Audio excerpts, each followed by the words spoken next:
There's my local record stores, Hub City Vinyl. Great place. I'll show you the size of this thing.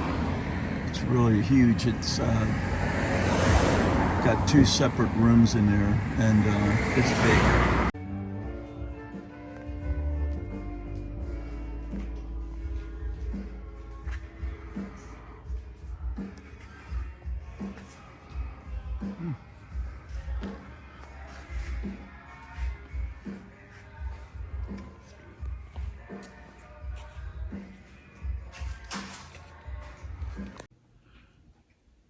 Hey VC, it's Gary's Vinyl Dungeon. Got some stuff here to show you. I know I told you I'd try to keep up on these videos with the stuff I'm buying, but I got a good excuse. I went and had the ablation done on my back, and that's where they take radio frequencies and go in there and burn the nerve that's hurting. They went in and did that and made it worse. I wound up in the emergency room a few days later with severe pain. It affects my walking. I can't hardly walk. I have to walk with a cane right now. My left leg is numb and I can't put weight on it. It won't support my body, my big body. Anyway, so I got to go have an operation done. I go on the May 10th for the appointment to find out when I'm going to be operated on. And my knee, I had that drained and steroids injected in it, and it's already starting to hurt already. And I just had that done last Monday or Tuesday, so that didn't work either. But it is what it is. I want to get started here. First, I'm not going to get into this one too much, but I picked up the Black Sabbath Paranoid box set, Super Deluxe box set. I'm not going to get into it, and that's been shown plenty of times. And I also got the UHQR of Jimi Hendrix Experience. Now, tell a quick story. I first heard this album at a friend of mine's house in 1967 when it first came out, and a guy named Bob Harris. His father lived upstairs. His mother had passed away. He had the whole basement as like an apartment set up with kitchen, and it was like he lived by himself. And we went over there, and he said, "I gotta let you listen to this new Jimi Hendrix album. This thing is incredible." So I went over there, and we got high and started listening to this album, and it blew me away. I mean, 1967. When you listen to this and think about the music that was out then, this was like a game changer as far as psychedelic music. I was so impressed. Like, I went out the next day and bought the album. It was just that good to my ears, and liked it ever since. I've got a few copies. I used to have the original, but that's long gone. Got rid of all my albums when CDs come out. But I got three pressings now with the UHQR. This one's 2010. This is a gatefold. And this sounds good. This is the, what's his name? George Marino, I believe. Yeah, George Marino. Now this is a George Marino too. Now this is a 2014 pressing, and this is an Analogue Productions one.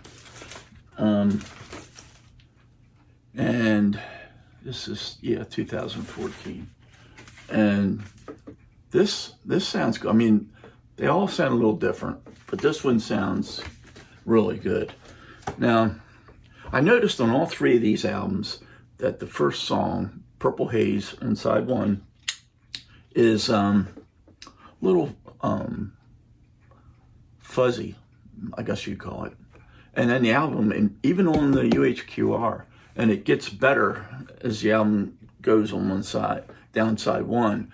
But side two is way better than side one. Side two sounds incredible on all three of them. You know, I guess they're all taken off the master recording, and I guess that master recording that they did for Purple Haze, I don't know if it's the way it was, I guess it was recorded bad. And if they're going off the master tapes, it's going to show up as a bad recording.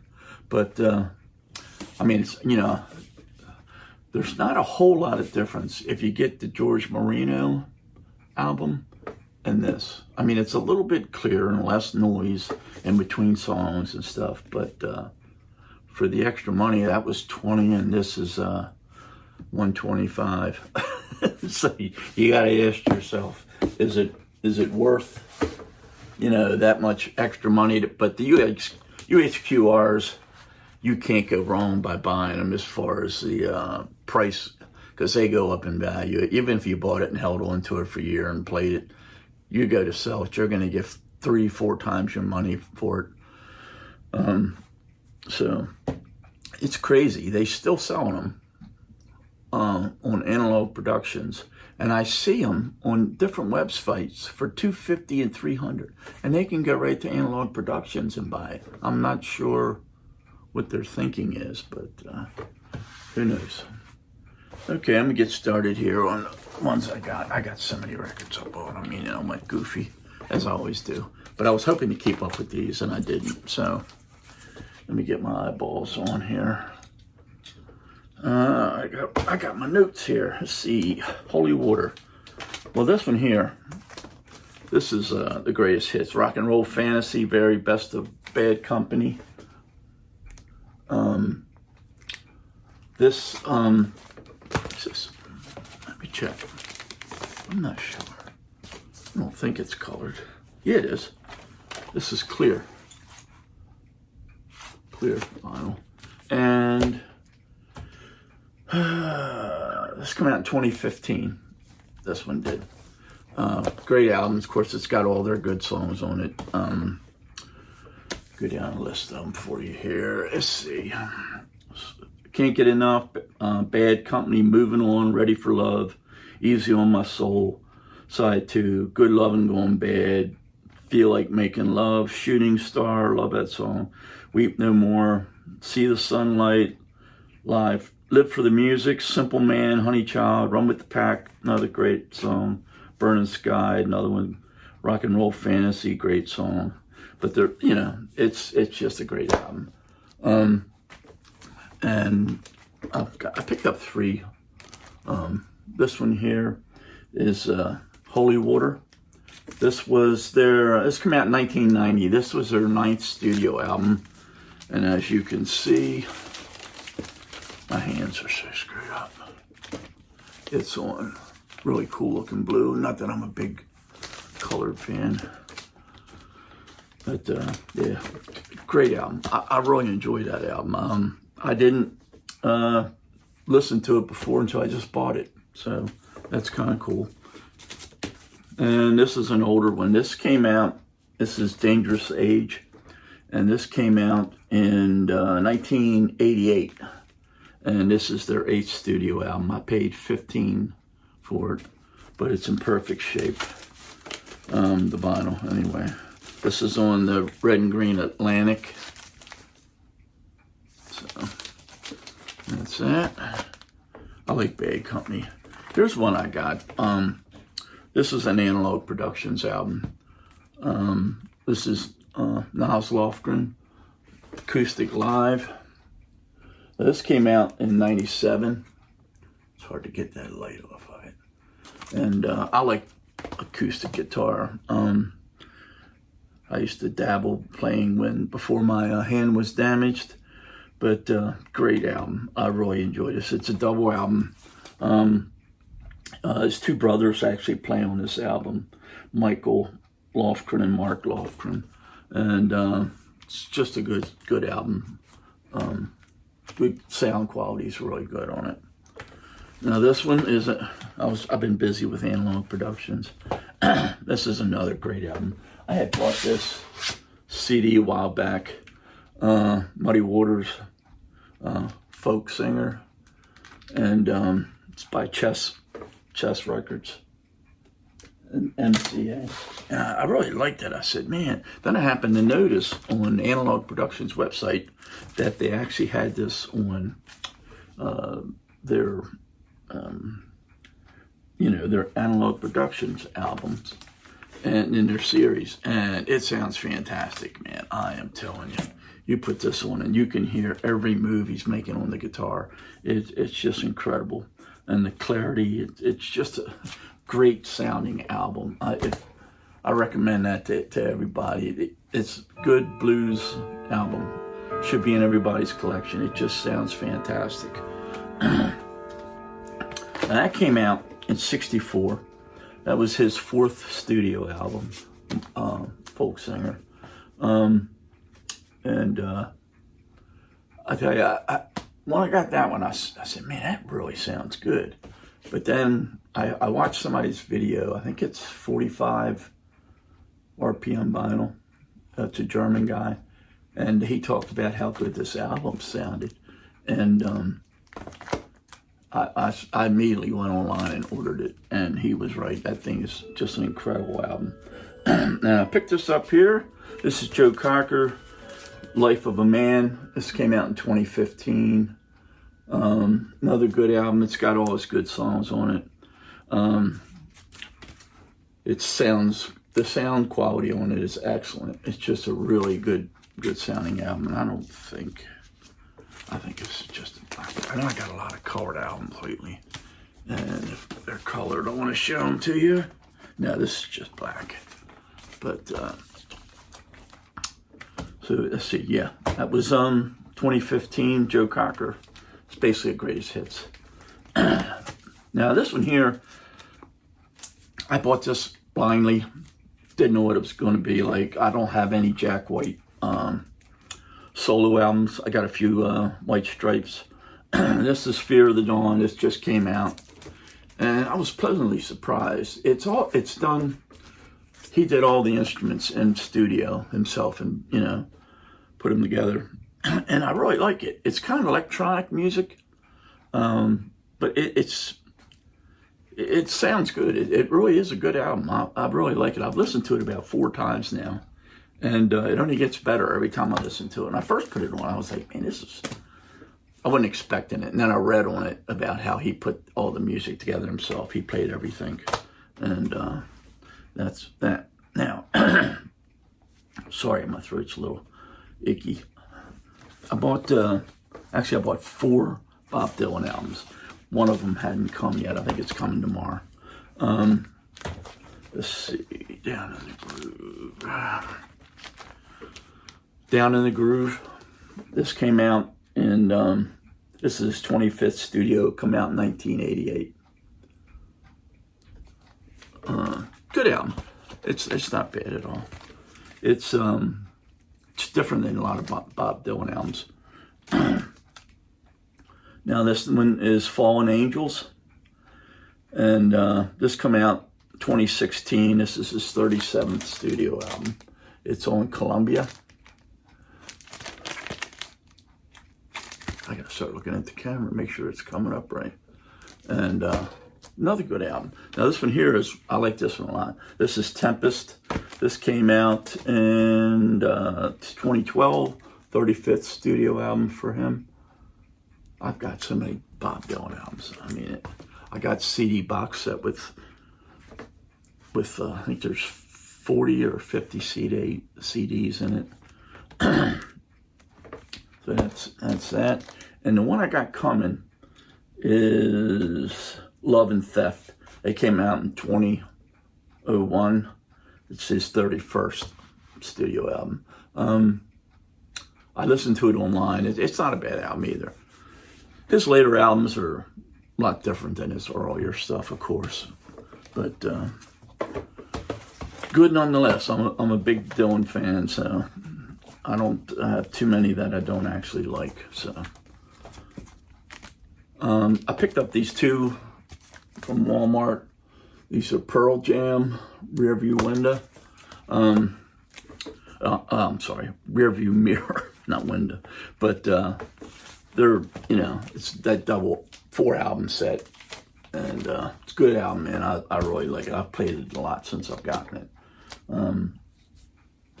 That was a Walmart special. Now this one, I bought this album when it first came out. It was in 1972. This is Slade. The album's called Slade, just spelled differently. Their band is Sladed, and this is Slade, Slyed. But it comes on this yellow and black splatter. It's kind of cool though. But man, I love this album. It sounds really good. I loved it when it first came out, man. I seen them on one of the late night shows. I don't remember which one it was, but they came out and did Goodbye to Jane. I think that's the name of it. Yeah. I think that's what it was called. Yeah. And did a great performance, and I went out and bought the album right away. Now the next ones, these are the Walmart Billy Joel. I bought 6 of them. This is their set. They're all different colors, vinyls. Billy Joel, Piano Man. Of course, this is basically his first few albums. This is all the earlier stuff. But Piano Man, this was 73. It's his second studio album. Everybody knows this album. But it's a, I don't know if it'll come up on that. It's like an orange swirl. Real light though, it's like pale looking. Now the next one is The Stranger. This came out, Stranger. It came out in 77. This is his 5th studio album. And this one is like black and gray swirl, splatter, whatever you want to call them. Now, 52nd Street, this came out in 78. This was his 6th studio album. And this is The Blue. Everybody knows these albums.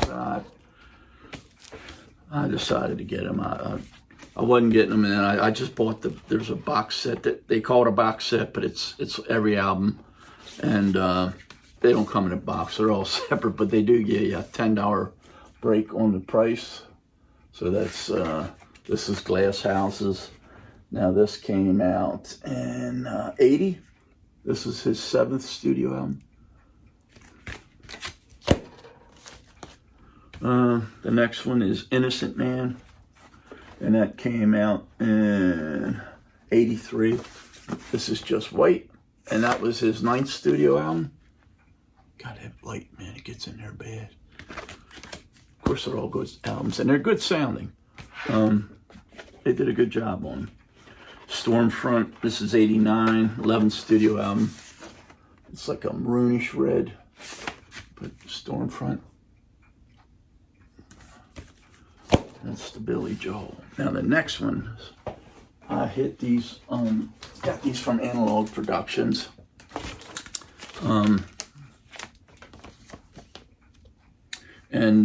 These are the Doors, the 6 albums from the Doors.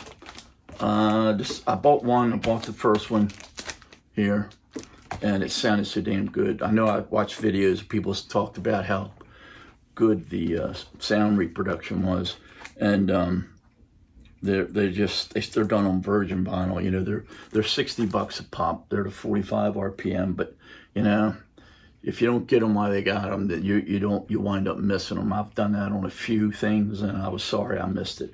Aqualung, UHQR, and I could kick myself in the butt.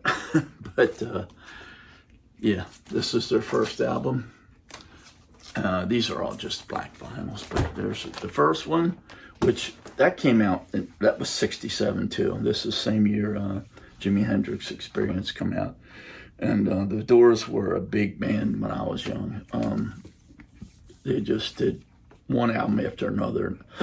Excuse me. And there was great albums. This is another one. This is the second album released in 67, Strange Days.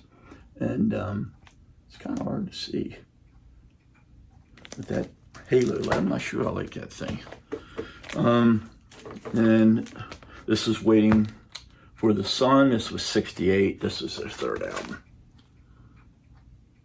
But these are all the 45 RPM double albums. They sound fantastic, man. They really do. Soft Parade. This came out in 1969. This is their 4th studio album. But yeah, they really sound good. I'd highly recommend them. I think they still have them for sale. Morrison Hotel. This is their 5th studio album. This was 1970. Hope everybody can see that. It's hard to really glare. But I've been listening to the Doors albums here. Like every day I come down and listen to 1 or 2 of them. They sound fantastic. Morrison, this is LA Woman, 71, 6th studio album. What else was I going to show? I think that's it. I'm going to make another video, probably tomorrow. I don't want to go too long on this one now. It's already 20 minutes here. This is a stack of jazz I picked up. Some great jazz. Some really good ones. Sidewinder. Yeah, just some good stuff. I'm going to do that on a separate video. It's already 20 minutes into this, and if you're like me, about 20 minutes is all you can sit still and watch somebody. But I hope everybody has a great day, and see you later.